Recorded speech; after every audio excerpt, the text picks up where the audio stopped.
Sullivan, Danny Miner. Welcome to Vegas Views. Thank you for logging in for another exciting episode with myself and Danny. We've got a lot to say today, so we're going to get started. Danny, those Golden Knights. Listen, the biggest news, I think this city is on fire, Don. On fire. Everywhere I went yesterday, Vegas Golden Knights, Vegas Golden Knights. We are 2 wins away from having a parade down the strip. Could you imagine? That is so exciting. I got chills just thinking about it. Could you imagine how packed the strip's going to be? And you're going to see the Golden Knights go down with the cup.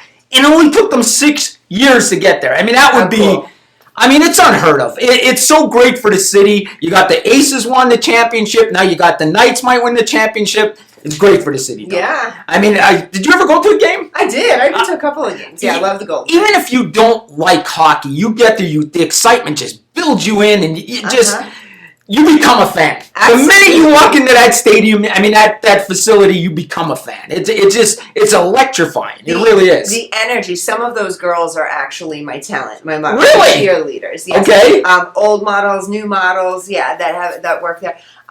The energy's crazy. Energy's crazy. I've been to other hockey games. It is crazy. You walk in there and you're like, whoa, what is going on? It's Vegas in a sports team. Yeah, you see everybody with their golden jackets on, everything shining. I saw last night John Taffer was at the game from Restaurant Impossible. Is it Restaurant Impossible he does? Yes. Or no, Bar Rescue. Bar Rescue. Yeah, I love that too. Yeah. I mean, I love all them shows. Yeah. But he was at the game with Daniel Negreanu, who's the big poker player. They were sitting together. So all the celebrities were out. I think... what's that one? Is it Little John, that one rapper? He's a big fan of the Little John. Yeah, that's it. He's a big fan of the Knights. He was on. It just, this city's like, it's full of celebrities, right? So they're all going to the game. They're supporting our team. It's a great atmosphere. Yeah, I mean, it's just, I hope they win. I can't see them not. They won 7-2 last night. I know. I mean, it was crazy. They're just killing it. The energy's so good. They're just killing it. And it's epic for the city. Oh my gosh, this city's going to be on fire. I just can't imagine this city going off when they win it. I can't imagine. And if it comes back, I'm going to try to get tickets. They're going to Florida now. So they're playing Thursday in Florida and I think Saturday in Florida, and then they come back. So when are they back here? I think next week. The next because I think the next 2 games are in Florida. So I think Thursday's game's in Florida and then Sunday's game's in Florida. So if the Panthers win one, it's coming back. If the Knights win both, it's over. Yeah. But if they do come back, I'd love to go to that. I have a gut feeling they're going to win. Could you imagine being at that game, though? Oh, my God. Oh, my God. It would be... It's so great for the city. I mean, I'm so excited. We're getting the A's, too. We're getting, hopefully, the A's. Yeah. And we're getting another sports team. And we're getting an NBA team. And now they want to... Mark Wahlberg's here. He wants to put a Hollywood 2.0 here. So, I mean, you can't beat this. Well, Mark opened a gym here. Oh, I didn't know that. It is what is it called? F45, something like that. So that's his gym. Okay. And he is opening the studio here. Right. I mean, there's a lot going on here. Rumor, I don't know how true this is, but I believe it to be true that Jason Bateman also is opening a studio in Las Vegas as well. Oh, my gosh. There's a lot going on in this city. This city is where you want to be right now. Absolutely. This city's growing. There's opportunity all over this city. We were driving through Boulder City maybe about a month ago. We saw Mark Wahlberg was filming a movie in Boulder City. Yeah. We saw him in a car. I know. Boulder City. I know. We saw him going right up the road. So I thought it was him. We weren't sure, but of course we Googled right away, and it was them filming right there in Boulder City. So it's his new movie, whatever he's filming. Yeah.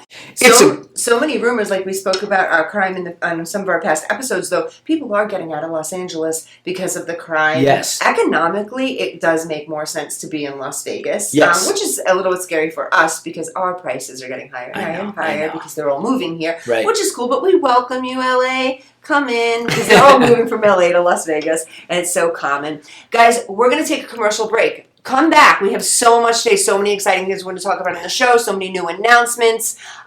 Exciting. We'll be right back. This show is brought to you by Deborah Richards. Move Me No Mountains.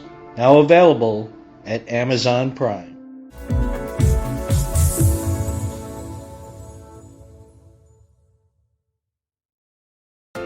What affects your credit? The answer can be many things. Let's take a look at a few of the most common factors and how they can impact your credit. Credit history. In order to have a credit score, you need to have open and active credit accounts. This gives you the opportunity to build a credit score and get approved for larger purchases such as a car or a home. So it's important to have a responsible record of debt repayment. Available credit and usage. The rule of thumb is to use 30% of your available credit to minimize the impact of debt on your credit score. In other words, the less credit you use, the better. Monthly on-time payments. By making sure your monthly payments are paid on time, you could boost your credit score. Late payments, however, may bring your score down. Errors on your credit report. Check your credit report regularly to make sure it's accurate. If there are any errors or signs of identity theft, report them immediately to the appropriate credit bureau.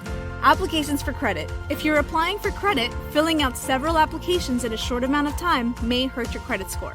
It's ideal to keep the applications to a minimum. However, there is an allowable shopping window for a mortgage. Remember, a good credit score could possibly save you in interest payments. If your credit score needs some improvement, however, consider starting with the basics mentioned here. And when you're ready to buy your dream home, give New American Funding a call. We'll help you find a home loan that works for you and your unique situation.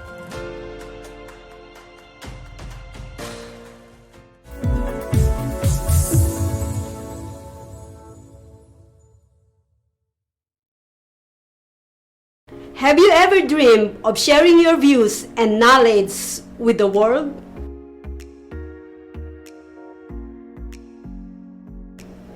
It should be easy, right? Just turn on your phone, talk into the camera, upload to your social media, then sit back and wait to go viral. Unfortunately, it's not that easy. Not only that you need a great message, you also need a video production as well as a quality sound and lighting. If that's not enough, you still need to make sure that video's description, title, and thumbnails are optimized by SEO and search algorithms. What a hassle! Don't worry, Social Media Shows is here to help. With our years of production online experience and professional studio, we can remove all the technical roadblocks out of your way so that you can focus on the message you want to share with the whole world. We have production plans that fit any budget. Visit Social Media Shows today at socialmediashows.com and schedule your free pilot audition today.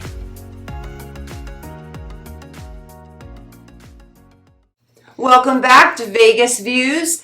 Danny Miner, Dawn Sullivan. I just wanted to say happy summer. It's like officially summer. Oh my gosh. You know what though? It hasn't been steaming hot yet, which is good. It hasn't been steaming hot. But doesn't it feel good, all this exciting stuff's going on in the summer? It's nice out. You're driving like it's sunshine. It's beautiful. I feel so lucky to be in Las Vegas. Me too. Real quick, Greg from Florida. Hello. You know Greg from Florida? I know Greg. Yeah, he watches my other show. Yeah, he's great. Okay, awesome, Greg. Thank you. We just got some posts. Guys, if you want to get in touch with Danny and myself right now, have any questions for us, we are live. You can go on to Facebook. If you're watching on Facebook, type something in there. Or social media network. No, socialmediashows.com. Go there and you can type us some questions. If you have anything, call into us. Ask us some questions. You guys, you have so many things on Instagram you want to know about me. Okay, I'm going to set it straight right now. No, Danny and I are not related in any way, shape, or form. We did not grow up together. No. We didn't grow up. This is the question I got. Did we grow up in the same place? Because we have a lot of similarities and our accents are the same, which I think is completely different. He has a totally different accent than I do. I have a New York accent. You have like just an all-around East Coast. I don't know what I have. My girlfriend says it's a speech impediment. She says I don't say words right. She said my words are all messed up. She goes, it's not an accent. You just don't say words right. Oh my gosh, you said it's a speech impediment. That's hysterical. Guys, let me know what you think about that. I personally do not think Danny has a speech impediment, but that's what's funny. I think that you have just like an East Coast, almost like Italian East Coast. Italian East Coast, like you maybe grew up in another country, then came. But I didn't. Something, but you didn't. No, I didn't. So you were never in Italy growing up? Never been to Italy. Because that's what I hear. Right. I hear my accent, and I know it's like a New York accent. I'm very washed. New York accent. Very, very washed. When I first came out here, it was so thick. I mean, I said quarter. Oh! Water, dog. I used to say dog. That was my thing. I've been here back and forth for a long time now, so it's completely washed, thank goodness. Not that I don't love the accent. Oh, God, now I'm going to get some hate. What do you mean you don't like our accents? But it is washed. When you're around people for so long from the West, you start sounding like them a little bit, right? Yeah. Yeah, my brother's out here, though. You would have thought he, just got off the plane from New York. And he's been out here longer than I thick accent. But I don't know. I think women lose their accents quicker. Yeah. So, yeah, guys, if you have any questions, get in touch with us. Real quick. Okay, so some crime stuff. Yeah. Golden Knights, we talked about that. Okay. And the World Series of Poker. Oh, tell me. Listen, what is going on you were with just that? talking about the summer, right? Yes. Well, one thing we do in Vegas that a lot of people don't realize is we do staycations there. Oh, I don't know if you do, but we do it all the time. Yeah. I'm doing a staycation this week because I figure why travel back and forth? I'm going to play in the World Series. Yeah. I'm keeping confidence that I'm going to be playing for about 15 hours. Okay. So I want to have a room so I don't have to drive home afterwards. So we're staying on the Strip. But you were talking about summer. I mean, as soon as I get the Bally's, I'm staying at Bally's. Okay. Well, it's the Horseshoe now because that's where the tournament is. I'm actually in the Paris room. So the World Series is in Bally's and Paris. Right. So it's both the ballrooms. That's how big this tournament's going to be 30,000 people. And that's all connected. It's all connected. Bally's. You can go from one casino to the next. But, I mean, as soon as I get there, you were talking about the summer. I can't wait to just jump in the pool, hang out. And that's one thing good about living in Vegas. Yeah. You're a couple miles from the Strip. You can go to the pools. You can do whatever you want. So it's fun to live in Vegas. It's just a great place to live. It really is. Yeah, we love Las Vegas. So cool. what I'm gonna do is I'm gonna do a couple videos from the World Series, and then next week we get to talk about it. And if you follow my TikTok at the Crime Solver, I'm gonna go live from the World Series definitely and show everybody. But I'm hoping I come back here next week with $1 million. That'd be so cool. You better come back then. You better not be like, well, Dawn, I'm busy. But see, I like doing this. I'm in Dubai. I talk for free. I love doing this. I always tell people I do this for free. Yeah. I would do my TikTok for free. I just love doing this. Yeah. So even if I became a millionaire, which I would have to get through 30,000 people, it's probably not going to happen. Don't say that. I'm giving you good vibes. You never know. That would be so cool. Well, what happens is you play tonight, right? I mean, tomorrow, and they'll play till maybe 1 o'clock in the morning. Okay. Now, if you make it through the first day, everybody's in the money. Okay. So if I make it without getting knocked out the first day and we bag our chips, they actually put them in evidence bags and you have to sign them and everything. And then we all come back Sunday at 10 a.m. because there's three other starting dates. There's Wednesday, Thursday, Friday, and Saturday. And then Sunday, they combined everybody to day 2. So is it almost like they have to catch up with you, though? How does that make it even? What happens is they have, say, 10,000 of us starting today. 10,000 of us starting the next day. 10,000. And then what they do is everybody gets to the end, combines for day 2. Okay, makes sense. Yeah, okay. so they combine. combine. I'm it didn't seem fair to because they can't. They don't have enough room for 30,000 people. Right. It would be insane. It's crazy. I will guarantee you, Wednesday when I play, this is my 7th time playing in the World Series. The first break, you can't even get to the bathroom. The bathrooms are so packed. It's just.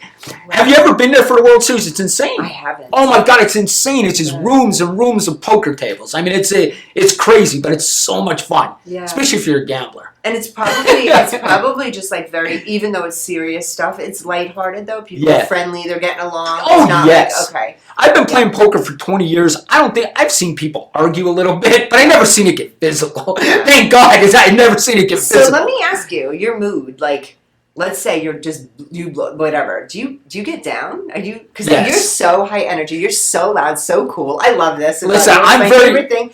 How is it on the opposite spectrum? Are you oh man, I lost? Yes. Okay, because I'm the sorest loser. I will make excuses. I know psychologically it's so unhealthy for me to even gamble or do anything like that because I'm a sore loser. It will be everyone else's fault that I lost. Yeah. I play online, Don, too. Okay. I can't even tell you how many computers I broke. I can't even tell you how many computers I broke. I'll be you know how poker is. If you play poker, say you have kings, right? Yeah. You see the flop, there's the other guy has an ace with him, right? Yeah. You're all in, right? The flop, no ace. And that last card, you're standing screaming, no ace, please, no ace. And then an ace comes, right? my computer right off the wall, smashed it. I don't know how many times I've done that. I have no idea. What is your recovery time on that? So you throw something, you're like, ugh. What's your recovery time to say, I'm going back in to do this again to myself? Listen, it sounds abusive to me, Danny. It does. And listen, every gambler, every poker player is going to tell you this. They're going to say, right after I do that, I'm like, I'm never playing poker again. I'm never doing this. It's fixed. Online poker's fixed. That ace came. I knew it was coming. It's fixed. And then within a half hour, I'm going to play one more tournament. I'll try this. I'm going to do this again. I know it's fixed. And my girlfriend who said I had the speech impediment, she says to me, tell me her name. Olivia. That's so funny. Listen, and the thing she'll say to me is, if it's fixed, why do you continue playing? You keep saying it's fixed, but yet you continue to play. I said, I have a problem. Don't you realize this? I have a problem. Not just a speech impediment. Right. It's a problem. Right? And the thing is, you know how poker is. It's just so much fun. Yeah. And you get that adrenaline rush. And especially... Well, I call it the dopamine hit. Yes. Actually, do you ever play in a machine, like a physical machine? Yeah, of course. Yeah, I've played that too. Okay. Yeah. You've played it all. I've played it all. Okay, see me. The only thing I don't play is blackjack. I don't like blackjack either. Yeah. I've done tables before. This is a long time ago. Right. I played on tables a long time ago. I'm actually very good because I grew up with poker players. Okay. So I'm actually really good, and I have a fantastic poker face. Right. I read people. I can't be read easily, so this is good for me, right? But I don't play anymore. Right. But I do love the machines. I don't play the machines anymore either, but I do love the machines, and I was a lucky person on those machines. Really? I know people that have said they have never had a royal flush. Right. I would get a royal flush at least once or twice a month. Oh my gosh. Oh my gosh. At least, yeah. Do you know I only hit a royal flush ever, live poker once? Yeah. Oh, in live poker, I've never done it. Live poker once. Yeah, I hit it at Green Valley. Oh, wow. That's a nice one. I used to live maybe 3 blocks from Okay. there. Okay, that's right. I used to live in that Green Valley area section. Tell me the setup there, because that gives me a dopamine rush right now than when you hit the royal. Oh my How gosh. did it work? I said, this is the honest to God truth, okay? And listen, to the poker players out there, I apologize up front, okay? But you know how poker is, if you win a big hand, you can't just get up from the table. No, people can't go. They get mad. Yeah. They're like, oh, you want all our money and you're not going to let us give it back? Right? Of course. No, I don't. So me and my girlfriend, so if you're ever playing poker with me and she's with me, we have this plan. Wait, is she good? She's actually good, but she's afraid. She doesn't like playing in public. She'll play online, but she won't play. She gets nervous. She thinks that people are going to yell at her if she's taking too much time or something. She gets nervous to play in public. But she's good online. Okay. But we have this thing, like if I win a big hand. Don't be nervous. Go out there and play. I'll text her. Okay. And I'll say, come over and say you won dinner. That you want me to take you to dinner. So if I win, and so nobody gets mad at me, she come over and say, I thought we were going to dinner. I'm like, hey guys, I gotta go. You know, that's so rigged. Hey, I gotta go. So we went to Green Valley, and I said, hey, I'm gonna play for a while. She goes, I'm gonna grab something. She goes, I'm gonna grab something to eat, and I'm gonna play some slots. I'm like, all right. So I sit down. I have $300 in front of me. It was a 1-2 table, right? I have ace, queen of clubs, right? Okay. The flop comes king of clubs, jack of clubs, and 10 of clubs. Clean. Clean. Just like that. And Don, it never happened to me in a day in my life. I looked up, thinking, did I just flop a full house? And then I'm saying to myself, don't do anything. Don't act like you flopped it, because there's like 3 other people in the hand. Do you know what I mean? So I'm like, don't act like you flopped the full house. And royal flush, I kept looking at him. I did. I flopped the royal flush. Were you in shock? Yes. I kept looking at him thinking, so of course I checked. This guy bets, this guy goes all in. I'm like, oh, I love this. When I saw him put all his chips in, of course I go all in. So I went about, I don't even remember, $700 on that hand, right? But Green Valley then gave me $250 for hitting the royal flush. Green Valley gave me $250 from the casino. Yeah. Don, I swear to God, the very next hand, not the next hand, maybe 3-4 hands, I flopped quads. And somebody had a full house. I left there like $1,200 in like a half hour, but that usually doesn't happen. I mean, that was a fluke. It's a that's a fluke. Yes. You know what I mean? But that's the only time I've ever hit a royal flush. Yeah. But on the poker machines you have. I have on the poker machines. I think only maybe once or twice in my life. Really? Yes. Yes. Okay, so I have hit a number of times. Really? Most recent, 16,000. Oh my God! A couple of summers ago, it was at the Lodge. I've heard of that place. Lodges, they're good. That's like a PT's, right? Sort of like that. PT's, but the lodge is a lot more chilled. It's more of a coffee house. I'm a non-drinker, so it's like I'm a non-drinker too. You don't drink either. Okay. I haven't drank in like 5 years. I don't drink. Yeah. Yeah. But it's like a coffee house, and I don't drink coffee other than decaf. But I'll have a tea, and they'll have like cheesecake and stuff. But you can play. Right. And I will go in heavy sometimes and higher hands because I feel like it's go hard or go home. If I play a quarter, what is that going to give me? It's not worth it. Right. So I'm messing around, and I kept saying to the person I was with, I'm going to hit tonight. I'm going to win. I just know it. I just know it. I just know it. And sure enough, I hit, and it was everything but the ace. Right. And the ace came in, and I was in shock for a second. I sat there, and I just see it, and I see the amount. I'm like, oh my God, okay. And you don't believe it at first, right? No, especially me. It took me a minute. I'm like, that wasn't like a small one. That was 16 grand. 16 grand, that's nothing to sneeze about. Right. All right, this is real. And then I got paranoid. Don't touch the machine because I don't want to break anything. Or I see, you did something, right? And I'm smashing the thing. Cash out. Like, I want it now. Like, cash out. Let's just... For me, and it was a shocking moment. I just almost couldn't believe it. I'm like, oh my God, I did it again. Because I had hit 16,000 maybe 6 months before in the same place. 8,000 in the same place. Oh my gosh. I don't go in that place. I don't go walk in that place anymore. I just don't. To me, I can't be that type of gambler because I'm a lot like you, Danny. Right. I have an addictive personality. 100%. If I like something I'm doing it every day. I'm down to the point, like if I like a pair of shoes, it's got to be in every color. It can't be the one color because then I'll picture them in the store like they're sitting there waiting for me. I can't.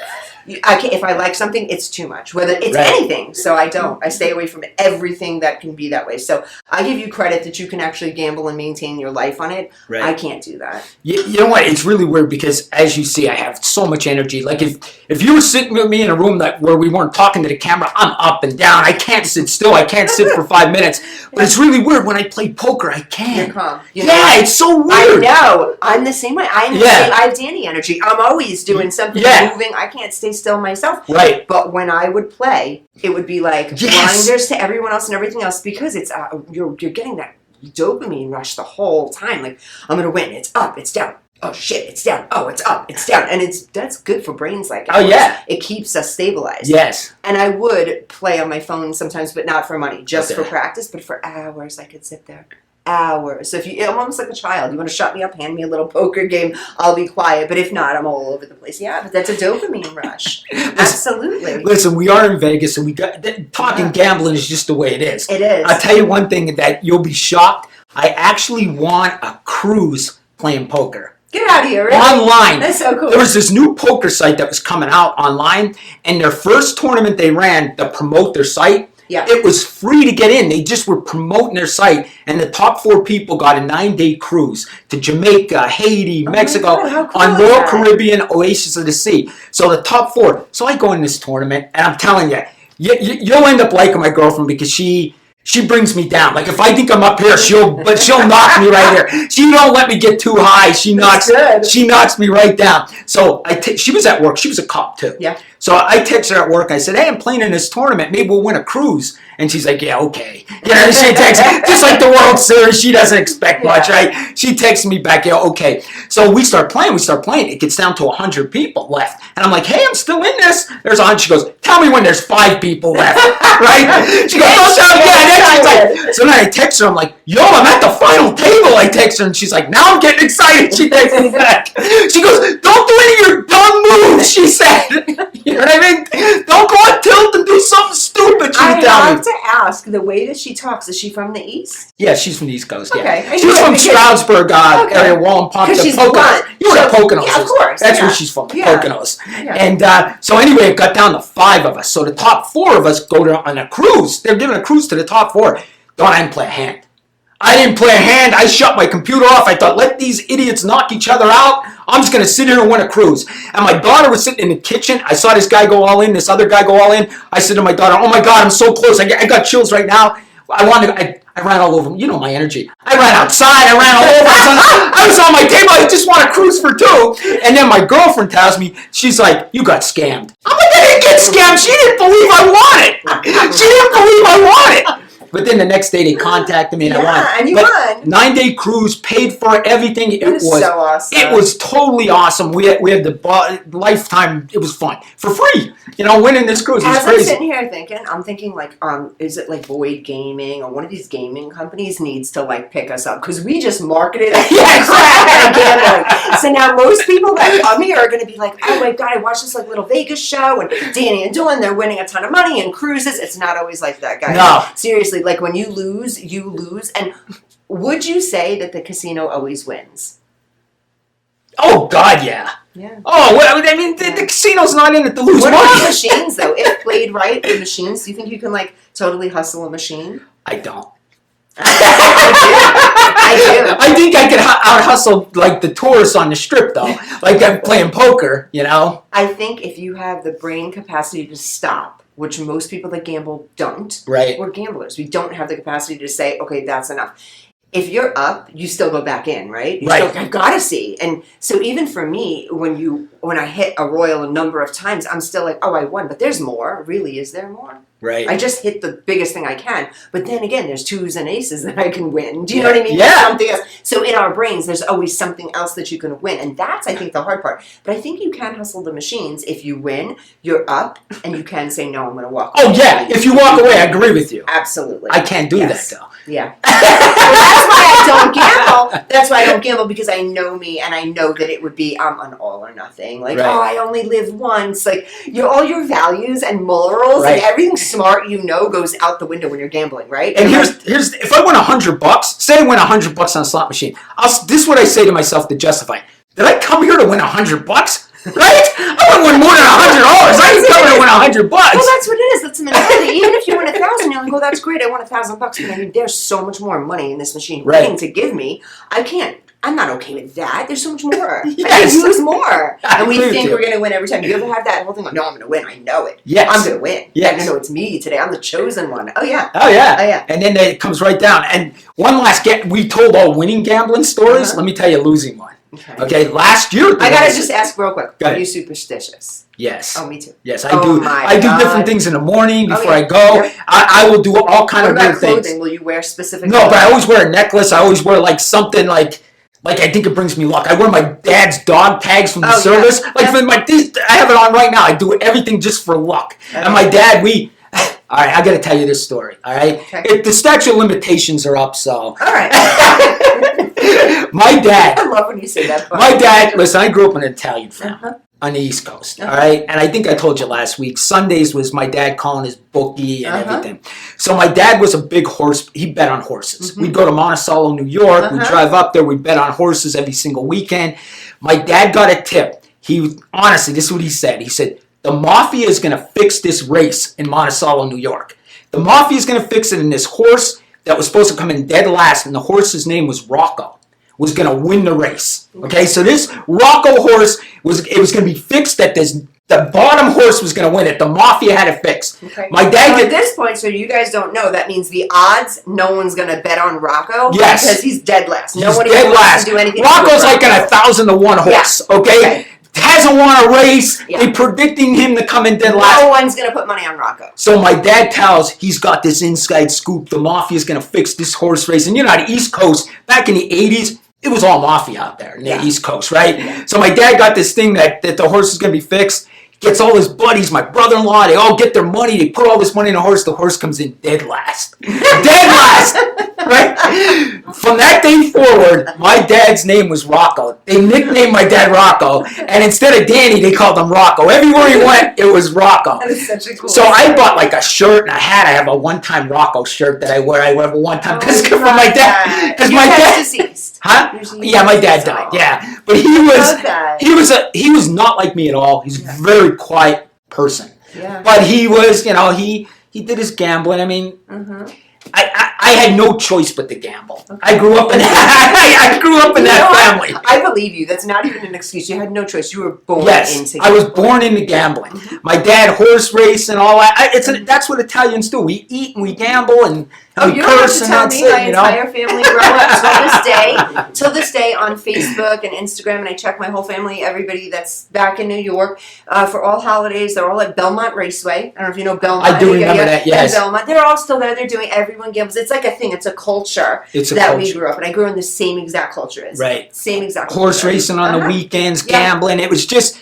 Poker night. Yes, at my dad would have poker night. All his friends at the house. Everybody's gambling. It's the way it was. Yeah. I mean, it's a way of life. It's a cool way of life, I think. Yeah, I like the East Coast. It's just too cold on the East Coast. Yeah. That's why I moved to the West Coast. I hated the weather on the East Coast. Growing up that way and then living in this society is a little weird for you. It's a little weird for me. Living out here?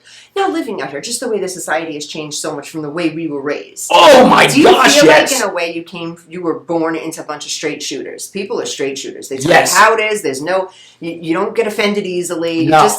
No. Here, it's a very different culture. Oh my gosh! Yeah. I mean, I just you know how I am on TikTok, right? Yeah. I have to watch everything I say on TikTok. I think I'll watch my video before I post it to make sure I didn't say anything that might hurt somebody's feelings or TikTok gets mad at me and bans my videos. I mean, TikTok is they're very strict. Yeah. If you see I can't say certain words, you can't say murder, you can't say, they'll take your video down, they'll ban it. You're pretty good with all that, though, because when I watch, I'm like, I wouldn't be as good with that. They would slip. I'd slip. So you're pretty good with all that. I know, because I reviewed them. Yeah. Because I'll slip and I'll think, TikTok will take this down, TikTok will take that down. They're very, very strict, and I get why they're strict. Yeah, absolutely. Because it could come back on them. You know what I mean? So I get it. And some of the content's really sensitive, and you don't know what age group, what demographic is scrolling and watching you. Yeah. So it is good that you do that. And the good thing that TikTok does is if they think the video is a little graphic about like violence and stuff, they'll put a disclosure on it. Yeah. So if a the warning. And the trigger warnings. I like the trigger warnings. Yeah, they do that. Because like I am, a crime junkie, and there are certain topics that are very triggery for me, especially things with babies, infants. If there's something going on with an infant, I need a trigger warning because I won't watch it. I'll flip through it. It's very sensitive for me, so I'm glad that they do that. Yeah, so am I. I'm glad they do that too. Yeah. And it's TikTok's just they're strict now. Now there's an American company. Did you know that? No. There's an American company exactly like TikTok. What is it? They're called Clapper. I've never heard of this. Yeah, it's total. Is it cool? Yes, it's exactly like TikTok. I went on there a month and a half ago. Okay. And because I was afraid TikTok might get banned. So I went over to Clapper. Somebody said, go into Clapper. It's just like TikTok. I have 21,000 followers on there. I got why haven't you shared this with us? Clapper. How do we get in touch with you on Clapper? It's same thing. I'm at the Crime Solver. Same thing. Yeah. Are you changing your name? I don't know. I might not. I'm not sure. I'm not sure. Yeah, at the Crime Solver. Yeah, it's in the air. Okay. At the Crime Solver, but now Clapper. I've got to get onto that. Yeah, I have 21,000 followers on there. Oh my God, I'm actually verified on there. They verified me right away on there, which is weird. You know what I mean? But yeah, so that is so cool. So I could just open an account, do this, and okay, I got to get in there, guys. We have to take a commercial break, but we're going to be right back. And I promise you, I know Danny and I, we just keep on talking. We're two blabbermouths. I know. We can't stop. It's our thing. But this is our therapy for the week. We talk to each other. But no, I do have some crime questions for Danny and some things I wanted to get into. We'll be back and just come right back to us. Thanks. I can already feel you judging me. And not for what I've done in the past, but for what I'm about to do. I had what mattered, and I got careless. Like, I don't deserve more. I don't deserve sympathy. I don't deserve to be here. Where the hell are you? Why aren't you answering your phone? Jenna! What is the matter with you? Someone once told me, you may not be everybody's cup of tea, but you're somebody's shot of whiskey. Excuse me, ma'am. My car ran out of gas and I left my wallet at home. Could you please spare a couple dollars so I can refuel my vehicle? I literally have nothing. What's it gonna take to get you to join the program? Get about a dog! If Jesus wanted you to have a dog, he would have blessed you with a bowl and a leash now, wouldn't he?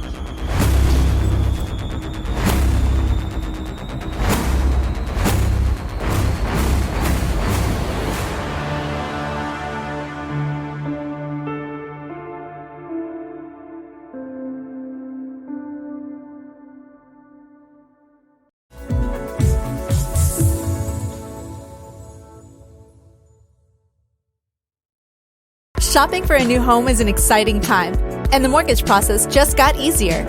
New American Funding's all-digital mortgage application takes all the hassle out of applying for a mortgage. Simply put in your information and we do the rest. Safely and securely verify your income, assets, and tax information electronically. Plus, you get access to track the progress of your application anytime, anywhere. Less questions, less paperwork, less hassle, and instant access. Ready to start shopping for your new home? Let's get started.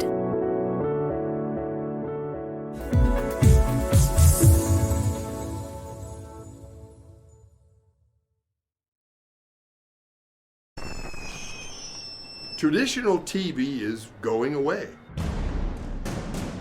Hollywood is starting to fade. People are demanding real stories from real people. Our voices are now being heard in our own way. Podcasts, Facebook, Twitter, YouTube, and TikTok Live are becoming the norm. Internet TV has now reached the highest demand in human history. Social media shows is now the new media of the century.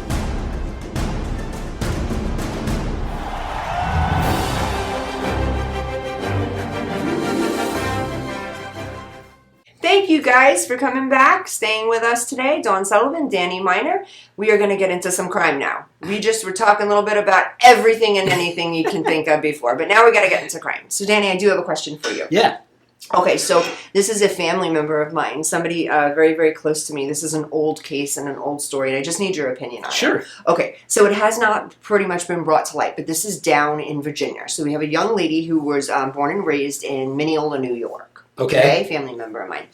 And she ended up becoming a professor and moved down to Virginia. Okay. I believe right by Virginia Tech, Virginia State, somewhere over in that area. Okay. She was into NA. You know what AA and NA meetings are and stuff for yeah. Okay. She wasn't an addict, but with her background and her schooling and stuff, she was supporting NA. Which is Narcotics Anonymous for drugs. Okay. So a lot of the people she had around her were people that she was helping. So she had a real big network of a group of people. Well, let me just put that out there first. She lives a normal life, comes from a really great family, educated, wonderful girl. Okay. As far as I know, no history of anything that would make me believe suicide or anything like that. Okay, so this is in 2013, turning into 2014. So the very beginning of 14, I'm going to say in January or so this happened. Okay. Yeah, by my birthday. So she gets rushed to the hospital. I believe a roommate had called in that she was unresponsive. They take her to the hospital. They're assuming and doing all these CAT scans and stuff that she's like brain dead. Okay. Okay. How old was she?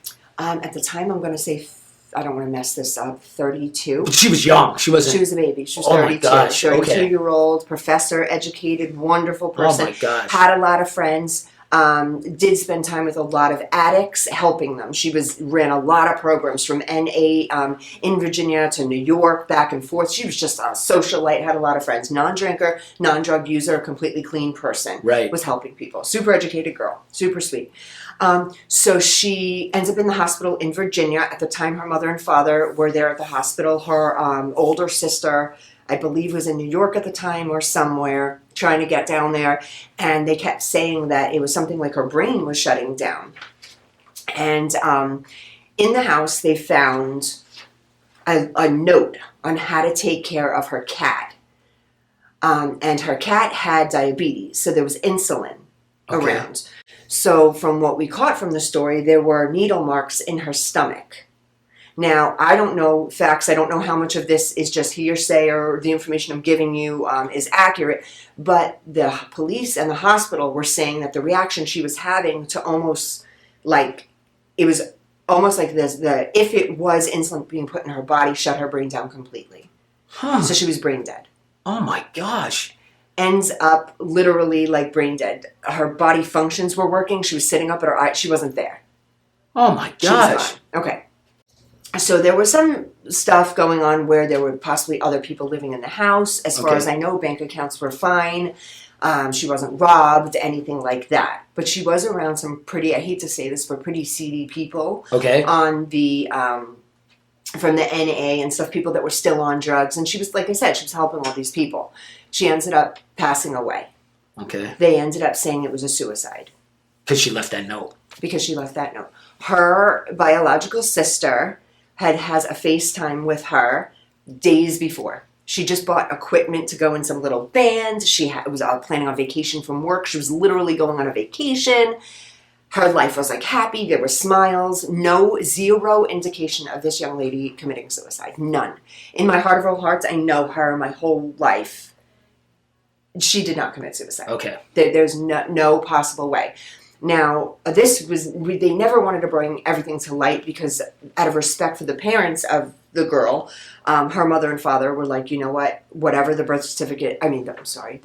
death certificate says, it is what it is. We don't want to question this. They just took it for what it is. I know in my heart, her older sister knows, I believe knows in her heart, and she's just trying to kind of figure what that looks like. Did she do this to herself or did someone do it? So there was minimal investigation.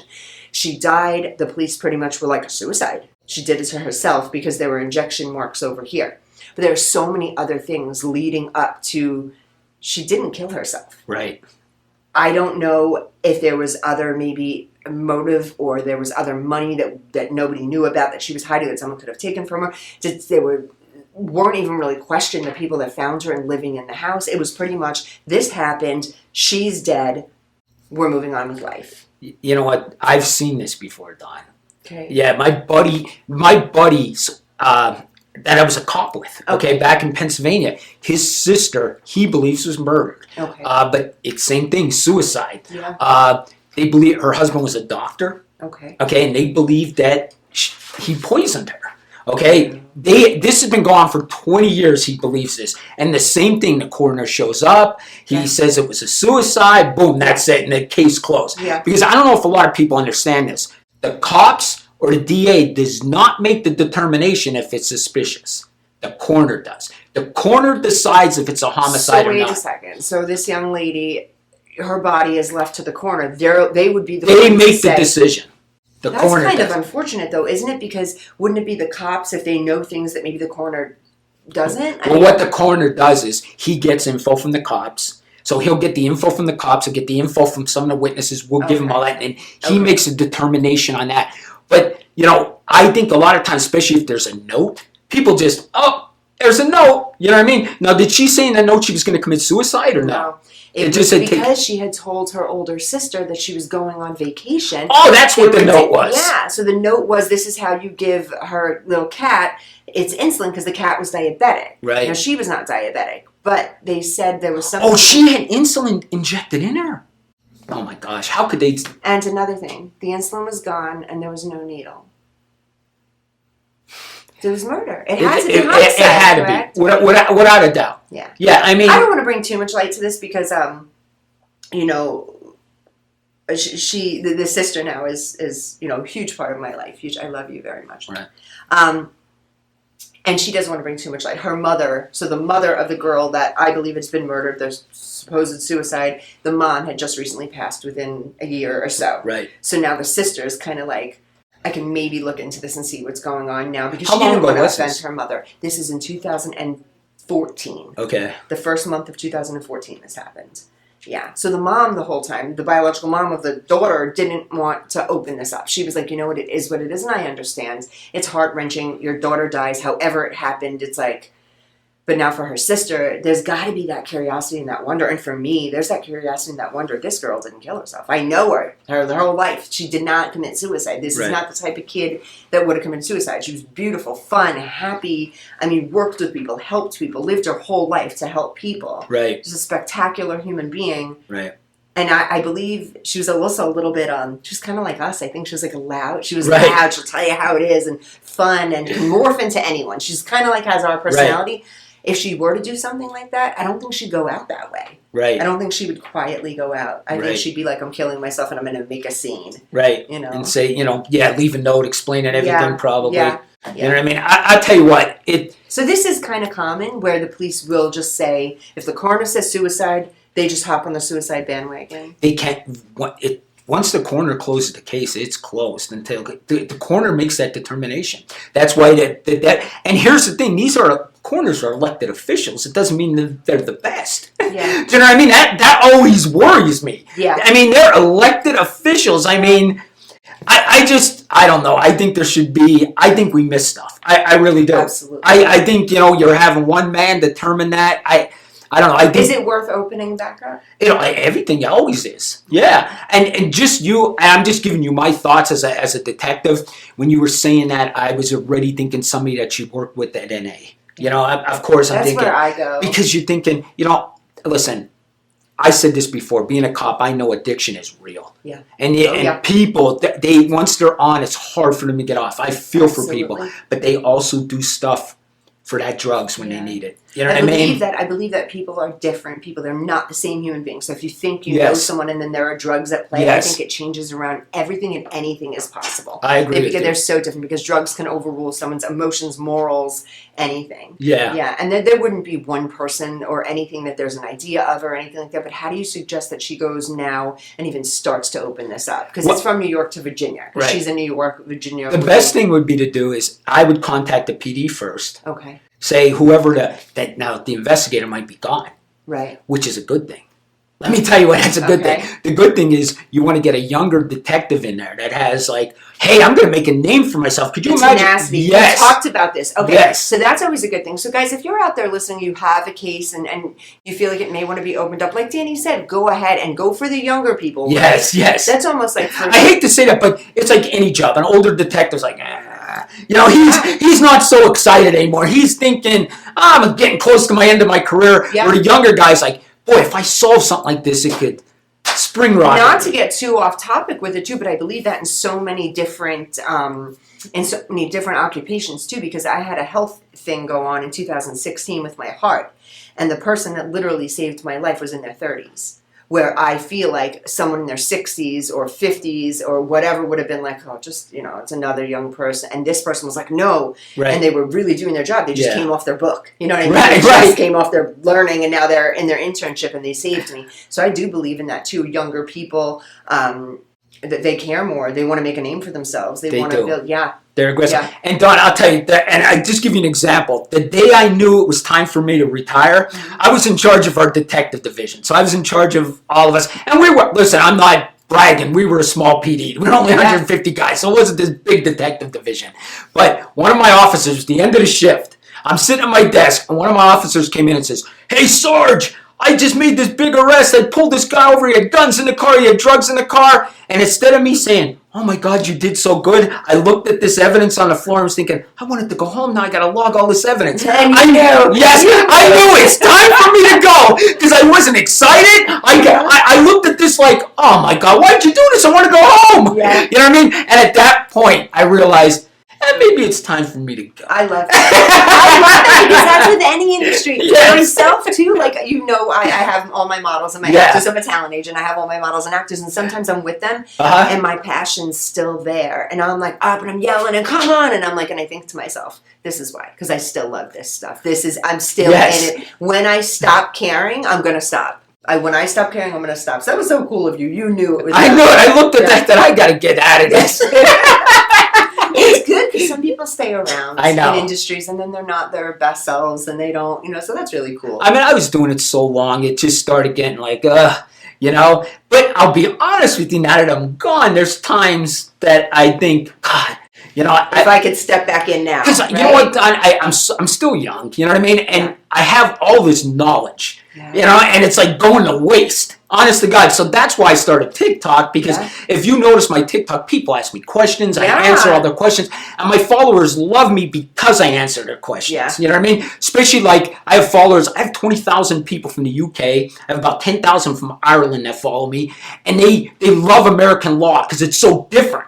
So I explained to them how our laws are different from their country's laws, and it's just fascinating to everybody. But that's part of what I do, is I explain the different laws and all that stuff. Can I tell you why I think you're so successful on your TikTok? I think it has a lot to do with your knowledge. I think it has a lot to do with your background. But I think everyone loves you for the same reasons, because I look at some of your comments sometimes, and the people that I know that you know, we know mutual people, they say the same thing about you. Right. You're just so real. Right. You'll go against the cops when you need to. Yes. You'll go against the law enforcement in any type. You don't sugarcoat anything. Right. And a lot of things on TikTok is like, well, we must respect the law, and you're not like, no, they were wrong. They were dead wrong. You know, that's the stuff I think why people love you, Danny. Yeah. That's why I do. Like, I'm not kidding. My walk in the morning, I go to the gym every morning and I walk, and it's your TikTok. I'm like, oh my God, what's going on, Dan? And you keep me updated on all my life, just so I know what's going on. But if you didn't present it the way that you did, so naturally yourself, you're loud, you're all over the place, you tell them everything, you get every detail, even if you skip around, and that's what makes you stand out from every other person doing this on TikTok, because there's a lot of crime people on TikTok. Oh, tons. A lot. I looked up like the crime I Googled, there's like 10 crime solvers on there. I mean, everybody has the same name and stuff like that. Right, but they don't have a following like you. Right. They don't have the love that you have, because it's not just what you're giving, it's how you're saying. And I think people from overseas, you're like the American to them. Yes. You got the accent, you got the loudness. You say how it is, you're loud. That's what they think of us in other places. I know. I have a young lady, she's from Europe, and she's one of my models. And she's just, I love her. She's adorable, but she's so polite, and she's so nice, and she's so this, and I'm so rough around the edges, and I'll tell someone how it is, and I don't filter. I can't. It will hurt my soul to filter what I have to say. Right. And she's, people are just not like that in England. And I'm like, oh, I know, yeah. Because it's an American thing. It's who we are. Right. And you're just a step above and a notch heavier than everyone else. Keep doing what you're doing, Danny. That's not, keep doing what you're doing. I can't wait in the future. Danny and I are going to be doing something. We're collabing soon. Hopefully we'll be doing some traveling. Yes. And we're going to fight some crime together. Yes, you're going to literally fight the crime. I'm just going to talk about it because I don't want to get hurt. No, listen, I am all for that. I mean, I just, me and you both talk about, and you say that I call the cops out. Here's the thing. When you lose that crime scene, because I'm thinking about your relative, once they leave that crime scene and say it was a suicide, all that evidence is gone. You don't know what's in that house. You don't know what fingerprints once. And that's why I always go back to John Benet Ramsey. That case was the worst case ever. They screwed up. And Don, what they should have done in that case, they show up and they said, okay, everybody out of the house. Yeah. They should have sealed that house off, and they should have searched it, and the cops should have found her body in the basement, not the father. Because now the father picked her up, brings her upstairs, so everything is contaminated that now. ball was dropped. Yes. The second they went in, the ball was so dropped. And in a way, you can say, to defend the police a little bit here, you can say, okay, they didn't know the magnitude of what was going on. At first, they thought there's a missing little girl, but just the way it was handled, where everybody was in the house, the dad's picking the kid up. I mean, they were just spreading DNA and evidence everywhere. Yeah.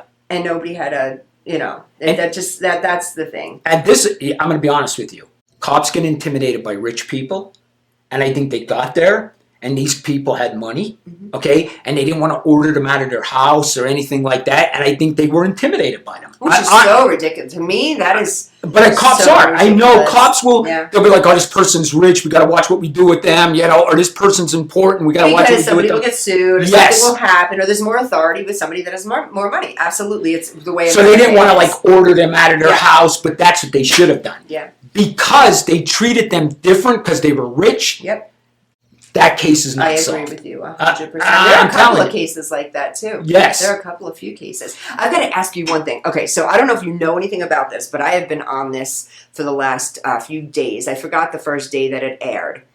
Natalia Grace. Do you know anything about it? No. Oh, my God. I feel bad I don't know. I usually try to stay I'm excited to tell you. All right, go ahead. What is it? right. This one is so weird. I don't even know if... What was her name? Grace? Natalia Grace. Okay, Natalia. She was adopted. Okay. Supposedly from, I'm going to say Ukraine. I did hear it, but I'm going to let you go. I did hear it. Go. Just tell me what you think about it. And if you don't know, this family adopts this little girl. And she's an adult. Supposedly, she's an adult. Yes. They bring her home. They put her in a bathtub. The first night they're there, and they're like, okay, this is not a child. This is an adult. She's itty-bitty. She's tiny, but she has kind of an adult-looking face.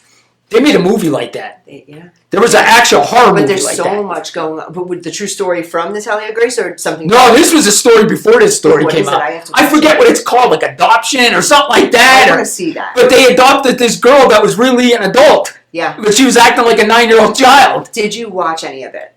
What? Of the Natalia Grace? No, but I heard it on TikTok, like just briefly people were talking about it. It's kind of insane because at first, I judged it because I was like, oh my God, that's so crazy. I'd take that little adult kid and bring it back and be like, here, you're not going to ruin my house. Because this little girl was like going to kill her little brother standing at the ends of the bed with a knife at the dad. Like, okay, you're not going to disrupt my life. I adopt a 9-year-old and you're going to kill me and you're going back to wherever you came from. They wouldn't because it was an actual legal adoption. They couldn't get rid of the kid. Oh my gosh. So they had to take care of this child who wasn't a child who the courts ended up re-aging. I've never heard of this before. They re-aged a kid? They re-aged a child. So they re-aged the child because a doctor did say, one doctor said, oh no, she's 9, blah, blah, blah, blah, blah, blah. Another doctor said, absolutely not, she's over 18. So now did the mother and father, who also have a lot of money, persuade the doctor to say, now this child is over 18. The courts re-aged the child. So the mother and the father took this, she was little. I mean, this thing, little, tiny little girl. And they put her in a bad neighborhood by herself in an apartment, would drop her off groceries. All the neighbors knew her and said that like she did not keep up with her hygiene. She wasn't like an adult. So now, now it's starting to sound a little weird. Is it the parents that psychologically damaged this child? This is a crazy story. Now I got to do a video on this. I'm not even kidding. I want to get the biological mom to Natalia. I want to get her on the show. Oh. You know why? Now, fast forward, all this stuff happened. There was now the couple that adopted Natalia, they get divorced. Okay. There's a feud. They hate each other. So now the dad's like, the mom abused her and did this, and the mom is like, da-da-da-da-da. And then there's kids going on. There's other kids in the situation that abused Natalia. This is disturbing. Trigger warning. The mother, supposedly, the son admitted to urinating in Natalia's bed. Oh, my God. And made her sleep in it. Crazy stuff. So now we think that this little girl's at the edge of the bed trying to, gut her father to death is what was said. But now the mother there's just a lot. There's a lot of disturbing stuff in this. Okay. Fast forward, they meet the biological mom. The biological mom now said they couldn't re-age the daughter. This is my child. DNA test. They swabbed her. I think it was Ukraine. They swabbed the mom. The child was born in 2003, which would have made the child 12 when they put her in an apartment by herself. Oh my gosh, so she really was 12. This story's insane. This is a movie. This is a movie. Oh my God. Wow, so that child was really 12 years old. So all the neighbors that kept saying, oh, Natalia was annoying. She would wait for us to get home and she would do this and that. And she was dirty and didn't keep her hair nice. She was a 12-year-old little girl living on her own. And the state re-aged her. Oh my gosh. Insane. Crazy. I think we're wrapping it up for today. I'm going to go ahead and I'm going to give some information, guys. If you want to get in touch with myself, Dawn Sullivan _ DreamTracksAcademy.com 877 Acting 4. Again, guys, 877 Acting 4. You could always find me there. There's Natalie Stout, Frank Perillo. Those guys can help you get into any kind of acting, modeling, TV, commercial, film, print, anything you guys want. Like I said, you can always find me there. I'm just getting my team ready for New York City, leaving June 24th, coming back the 30th. Get in touch, guys, if you're interested in any of that kind of stuff. I have some great auditions going on. Danny, how can these guys get in touch with you? Listen, next week when we come back here, next Wednesday, we'll be saying the Knights are the world champs. That's what I'm predicting. Okay. We will win the cup next week, and I'm predicting a 100% cash-in. in the World Series. I'm at least cashing in the World Series. So we'll give you all the information next Wednesday at the Crime Solver on TikTok. Yes. Okay, guys. So any kind of good vibes, prayers, or anything, Danny's way. He's got a lot going on. Send him good vibes. And follow me on TikTok. I'll give the updates. Yes. How can you follow you on TikTok? At the Crime Solver. At the Crime Solver on TikTok. Guys, we'll see you guys next week. Hopefully we'll have somebody here with us. If not, it's going to be us talking again about some crime. If you have any questions, get in touch. And guys, to answer all of your questions on Instagram, I will get in touch with you. Thank you for all my new followers. I appreciate you guys so much. You guys have a fantastic rest of your week.